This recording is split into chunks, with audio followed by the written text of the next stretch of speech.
বাংলাদেশ ফুটবলের পরবর্তী ম্যাচের সময়সূচি দেখুন।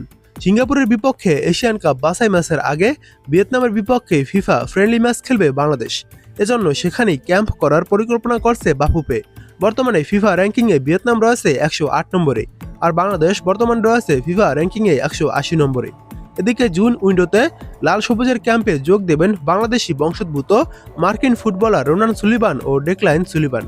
এছাড়াও ইংলিশ ফুটবলার ফারহান আলী ওয়াহিদকে নিয়েও সুখবর দিয়েছে বাফুফে। 31 মার্চ সিঙ্গাপুরের বিপক্ষে এশিয়ান কাপ বাছাইয়ের ম্যাচের আগে একটি ফিফা ফ্রেন্ডলি ম্যাচের জন্য শক্তিশালী প্রতিপক্ষের অপেক্ষায় ছিল বাফুফে।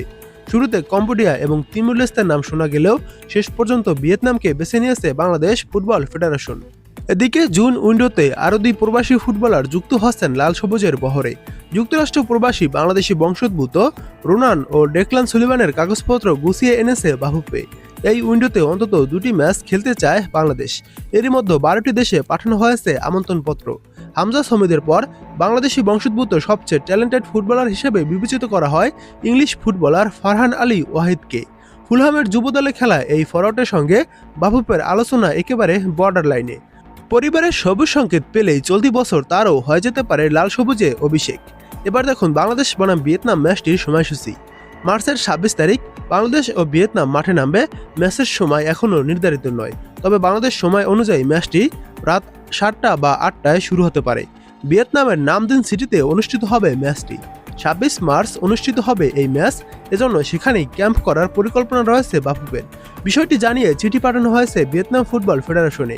সেখান থেকে সবুজ সংকেত পেলেই হামজা এবং সমিত সোম বাংলাদেশে না এসে সোজা ভিয়েতনামে চলে আসবেন। এবার দেখুন ভিয়েতনামের শেষ 5 ম্যাচের পরিসংখ্যান। শেষ 5 ম্যাচের ভিতর ভিয়েতনাম 4টি ম্যাচে জয় পেয়েছে ও 1টি ম্যাচ হেরেছে। ম্যাচগুলো যেমন ছিল: প্রথমবার ভিয়েতনাম 5-0 গোলে লাওসকে হারায়। দ্বিতীয়বার মালয়েশিয়ার বিপক্ষে 4-0 গোলে ভিয়েতনাম হারে। তৃতীয়বার নেপালকে 3-1 গোলে হারায় ভিয়েতনাম। চতুর্থবার ভিয়েতনাম নেপালকে 1-0 গোলে হারায় এবং শেষবার লাওসকে 2-0 গোলে হারায় ভিয়েতনাম। বিপরীতে বাংলাদেশ শেষ 5 ম্যাচের ভিতর মাত্র 1টি ম্যাচে জয় পেয়েছে, 3টি ম্যাচ ড্র করেছে এবং 1টি ম্যাচ হেরেছে। ম্যাচগুলোর ফলাফল যেমন ছিল: প্রথমবার নেপালের সঙ্গে গোল-শূন্য ড্র করে। দ্বিতীয়বার 4-3 গোলে হংকংয়ের বিপক্ষে হারে বাংলাদেশ। তৃতীয়বার 1-1 গোলে ড্র করে বাংলাদেশ হংকং। চতুর্থবার 2-2 গোলে ড্র করে বাংলাদেশ নেপাল এবং শেষবার ইন্ডিয়াকে 1-0 গোলে হারায় বাংলাদেশ।